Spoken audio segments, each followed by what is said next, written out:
السلام علیکم ورحمۃ اللہ وبرکاتہ۔ اللہ کے رسول تاجدار دو عالم صلی اللہ علیہ وسلم نے حدیث پاک ہے ارشاد فرمایا کہ جس نے ماہ رمضان مبارک میں ایمان و احتساب کے ساتھ اللہ کی رضا کے لیے محاسبہ نفس کے ساتھ اجر طلب کرتے ہوئے اللہ تبارک تعالیٰ کی بارگاہ سے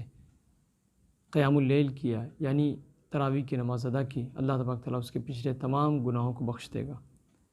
تراویح کی نماز جو ہے ہر عاقل بالغ اسلامی بھائی اور اسلامی بہن یعنی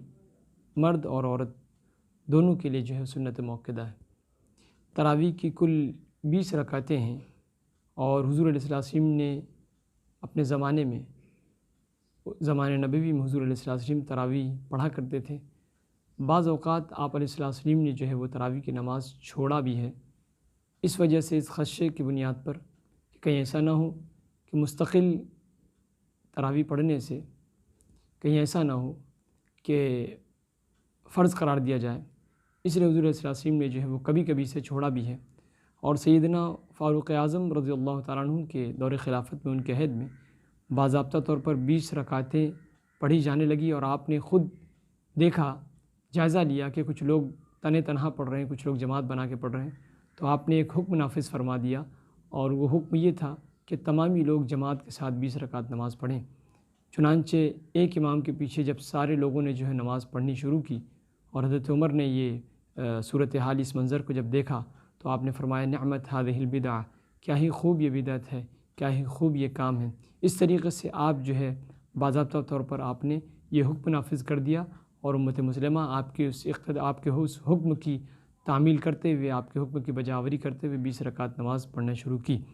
تراویح کی جماعت سنت موقدہ علی الکفایہ ہے۔ اگر مسجد کے سارے لوگوں نے چھوڑ دی تو سبوں نے گناہ کیا، اور اگر چند افراد نے بھی جماعت سے پڑھ لی تو تنہا پڑھنے والا جماعت کی فضیلت سے محروم رہا، اور باقی لوگوں نے پڑھ لی تو تمام لوگ جو ہے وہ برائی سے محفوظ رہے۔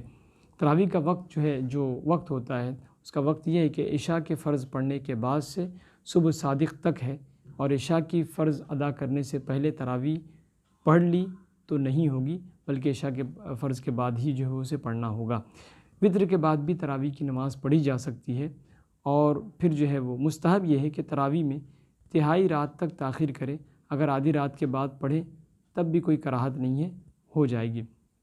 اور اگر تراویح کی نماز کا مسئلہ یہ ہے کہ اگر فوت ہو گئی، تراویح کی نماز چھوٹ گئی تو اس کی قضا نہیں کی جا سکتی، بلکہ تراویح کی نماز کو پڑھنا چاہیے، آن وقت اپنے ٹائم پر ہی پڑھنا چاہیے۔ بہتر یہ ہے کہ تراویح کی 20 رکعتیں دو کر کے 10 سلام کے ساتھ ادا کی جائیں اور پڑھی جائیں۔ تراویح کی 20 رکعتیں ایک سلام کے ساتھ بھی ادا کی جا سکتی ہے، مگر اس کا حکم فرمایا گیا کہ مکروہ تنزیہی ہے۔ ہر فرماتے ہیں کہ ہر 2 رکعت پر قاعدہ کرنا فرض ہے، اور ہر قاعدے میں اتحیات کے بعد درود شریف بھی پڑھے،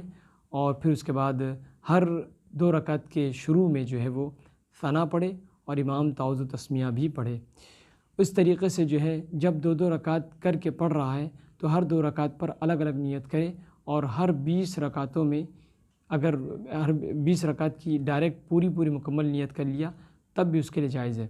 کھڑے ہو کر پڑھے، بلا عذر جو ہے وہ تراویح بیٹھ کر پڑھنا مکروہ ہے۔ بعض فقہا کے نزدیک تو یہ تراویح بھی نہیں ہوتی۔ پھر اس کے بعد بیان فرماتے ہیں کہ تراویح مسجد میں با جماعت ادا کرنا افضل ہے۔ اگر گھر میں پڑھ لیا، تراویح میں پورا کلام اللہ شریف پڑھنا اور سننا یہ سنت موقدہ علی الکفایہ ہے، لہٰذا اگر چند لوگوں نے مل کر تراویح میں قرآن شریف کا ختم کیا اور ختم کا اہتمام کیا تو بقیہ تمام علاقے والوں کے لیے ان کا ختم کرنا یہ کافی ہوگا۔ اس طریقے سے اگر باشرائط حافظ نہ مل سکے یا کسی وجہ سے ختم نہ ہو سکے تو تراویح میں کوئی سی بھی سورت جو یاد ہے وہ پڑھ لیجئے، اور اگر چاہیں تو علم ترا سے ناس تک جو ہے وہ دوبارہ آپ پڑھ لیں، یعنی 10 کر کے جو ہے آپ پڑھ سکتے ہیں، یا اسی کو آپ ریپیٹ کرتے ہوئے جو ہے وہ پڑھ لیں۔ اس طریقے سے 20 رکعت یاد رکھنا آسان رہے گا، اور آسانی کے ساتھ نماز بھی ہو جائے گی۔ ایک بار بسم اللہ شریف جو ہے وہ جہر کے ساتھ یعنی اونچی آواز میں پڑھنا سنت ہے۔ ہر سورہ کی ابتدا میں آہستہ پڑھنا مستحب ہے، اور پھر اس کے بعد جو ہے اگر کسی وجہ سے تراویح کی نماز فوت ہو گئی، فاسد ہو گئی، تو جتنا قرآن پاک ان رکعتوں میں پڑھا تھا ان کا اعادہ کرے، ان کو دوبارہ لوٹائے، ان کو دوبارہ پڑھے، تاکہ قرآن شریف کے ختم کرنے میں نقصان باقی نہ رہے، یعنی جو ہے وہ قرآن شریف مکمل طور پر ختم کر سکے۔ امام صاحب سے غلطی سے کوئی آیت یا سورہ چھوڑ کر امام صاحب آگے بڑھ گئے تو مستحب یہ کہ اسے پڑھ کر پھر آگے بڑھیں۔ اس طریقے سے الگ الگ مسجد میں تراویح پڑھ سکتا ہے جب کہ ختم قرآن میں نقصان نہ ہو۔ مثلاً ایسی مساجد ہو جہاں ایک جیسے قرآن شریف ختم کیے جا رہے ہوں، مثال کے طور پر سوا پارے جو ہے روزانہ پڑھے جاتے ہوں، تو تینوں میں باری باری جو ہے وہ نماز پڑھ سکتا ہے، اس میں کوئی قباحت نہیں ہے۔ 2 رکعت پر بیٹھنا بھول گیا تو جب تک تیسری کا رکعت کا جو ہے سجدہ نہ کیا ہو تو بیٹھ جائے، آخر میں سجدہ سہو کر لے، اور اگر تیسری کا سجدہ کر لیا ہے تو 4 پوری کر لے، مگر یہ 2 شمار ہوں گی، یعنی 2 ہی رکعت ہوگی۔ ہاں اگر 2 پر قاعدہ کیا تھا تو 4 ہو گئی۔ اس طریقے سے بے شمار اس کے مسائل ہیں، آپ اسے جو ہے وہ پڑھ سکتے ہیں کتابوں کے ذریعے سے، اور سماعت کر سکتے ہیں یوٹیوب وغیرہ کے اور مقررین کے ذریعے سے، اور آپ اپنے امام کے ذریعے سے رہنمائی بھی حاصل کر سکتے ہیں۔ 3 رکعتیں پڑھ کر سلام پھیرا، اگر دوسری پر بیٹھا نہیں تو نہ ہوئی، اور اگر ان کے بدلے 2 رکعت دوبارہ پڑھی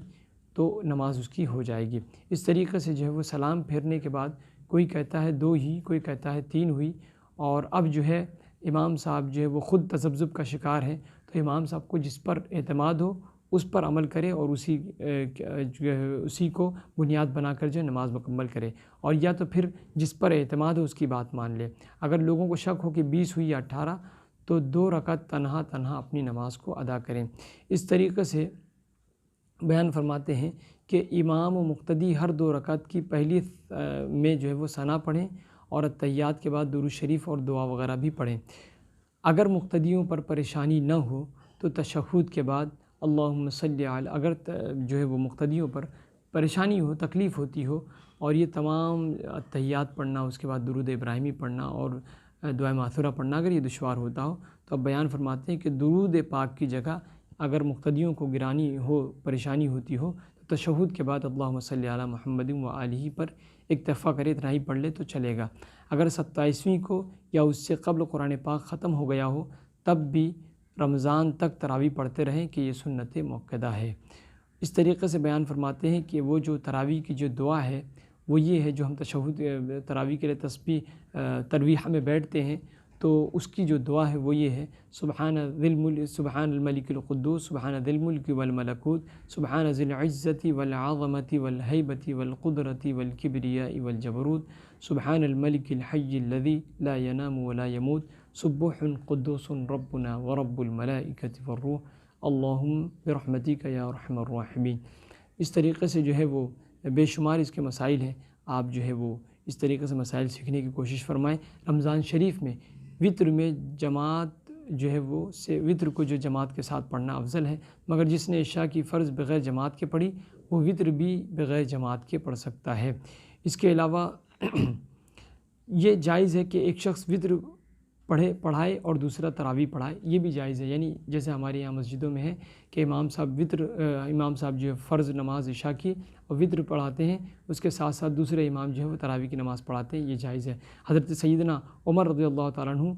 فرض اور وطر کی جماعت کرواتے تھے، اور حضرت سیدنا ابی بن کعب رضی اللہ تعالیٰ عنہ تراویح پڑھاتے تھے۔ اس طریقے سے جو ہے وہ تراویح کے بے شمار مسائل ہیں، ہمیں چاہیے کہ ہم سیکھنے کی کوشش کریں۔ یہ سنت مؤکدہ ہے، ہم سب میں سے مردوں کو بھی عورتوں کو بھی سب کو چاہیے کہ تراویح کی نماز پڑھیں، اور حدیث پاک میں کہ جس نے اس کی پابندی کی، جو تراویح کی نماز پڑھے گا وہ اللہ تبارک تعالیٰ اس کے تمام پچھلے گناہوں کو معاف فرما دے گا۔ السلام علیکم ورحمۃ اللہ وبرکاتہ۔